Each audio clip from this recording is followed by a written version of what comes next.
De mbola pitsikitsikina trano arabananao tokatrano amty fasiviny volana septembre 2024 ity kaskany mandrafitra ny mety toetrany androsika dia somary mbola mbanterana kely ny alzay fa somary miamalefaka raha andrapitsy manokana zany hoe mbola somary mangatsitsika ny vomaraina raha toetrany androsika arak'izany dia somary ahitana orana malefaka amin'iny antala ny faritra loatra faritra analanjorofo iny akaendrika orana tandrifindrahona kosa izany raha amin'iny vadovavy sy atsimatsinanana iny somary andrahona kosa ny andro raha hoan'ny elana tsinanany ampovoan-tany sy ny toendrony avaratry ny nosy omaina tanteraka kosa raha hoan'ny faritra sisa ny tolakandro moa dia mbola mitoetra trany ny orana malefaka raha hoan'ny tapany atsimo faritra sava sy ny faritra analanjorofo somary mandrahona trany ny andro raha hoan'ny tendrony avaratry ny nosy mahazo an'iny faritra melaky sy ny faritra menabe iny omaina trany raha hoan'ny faritra sisa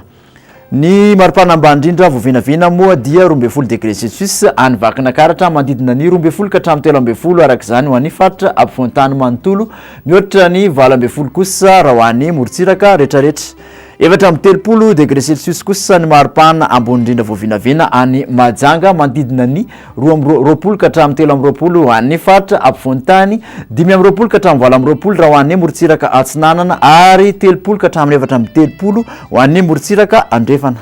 raha mikasa ho any amin'ireo tanàn-dehibe ivelan'i Madagascar moa ianao dia somary maina amin'ny ankapobeny somary mandrahona Paris, Milan, maina kosa Johannesburg, Nairobi ary Bangkok any kasikany toetry ny andro any nosy manodidina ny Madagascar indray dia andrahona ny andro ho an'ny Maurice, Comore ary ifandimby kosa andrahona simy masoandro ho an'ny Seychelles ibalika tanteraka ny masoandro raha ho an'ny La Réunion de zay ndray ary tompoko nazototranao raha tamin'ity anio ity de manasanao ho amin'ny manaraka indray veloma tompoko